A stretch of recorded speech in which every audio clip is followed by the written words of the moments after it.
me with another cooking video. This is how to make super yummy pork chops. You want to leave the fat in there. And this is Italian seasoning. You use a lot of Italian seasoning. And you want to make it like thick, rub it, really get that seasoning as a coating, okay? So, give me a few minutes. Okay, it should be like really, really packed in there. You want to not really see the meat. But what you want, like a really big rookie mistake that a lot of people make, is to cut the fat off. You don't want to do that because in pork chops, it's a very lean meat inside where the fattiness is. And what'll happen is you'll get dry as hell pork chops, and nobody wants that. Also, another tip, don't put like the seasoning that's in here back into your seasoning, because that's raw meat that you just lathered all that stuff on. And if you put that back in there, you're basically contaminating your seasoning. So try and make sure that the amount you use is going to like cover it all, but don't like overdo it to the point where you're just throwing away a bunch of Italian seasoning. Now that my butter is mostly melted, it's time to add the meat. Which, you know, there's a lot of Italian seasoning. I know. But trust me on this, it makes it really freaking good. And it's like how much spillover I have left of the Italian seasoning. You just kind of, whatever. And cover it up. And it's set on high-ish. I don't know, everyone runs a little bit differently. But this cooks up really, really fast.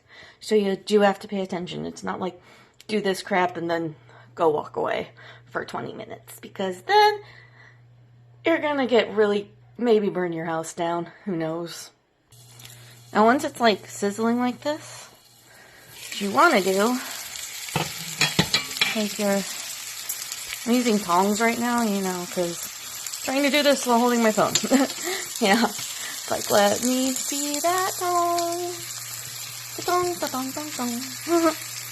But see how it's like browning a little? That's like the starting to caramelize and stuff. The crust is what you want. I also cut up cubes of butter. See? And put that on top. Because as that melts and stuff, it's going to get inside the pork chop and make it yummy. This is not a low-fat cooking channel. Okay, I flipped it again. Ooh, so steamy. But like, oh, also put the fan on. But with the butter is like underneath it, so you gotta put that on and, you know, wait a little bit.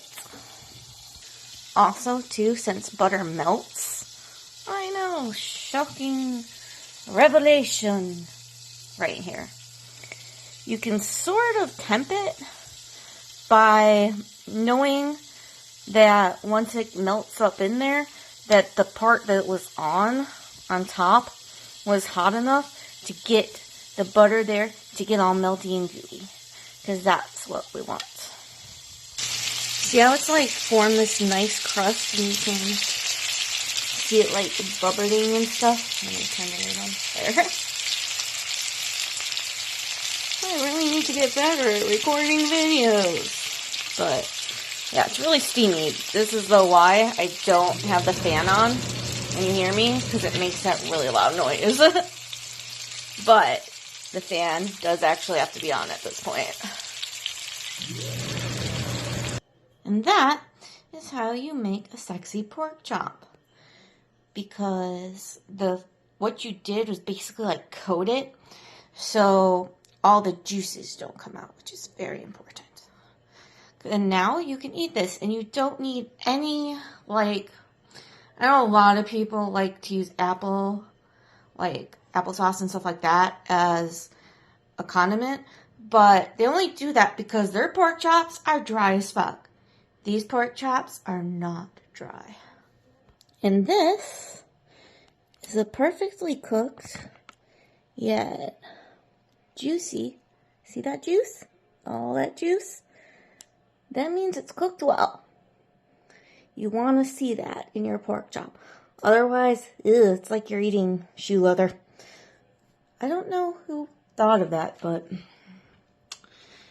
not a good thing unless you're like Oregon trailing it. So, this is how you do it. Yay! Hope you enjoyed my video. Bye-bye.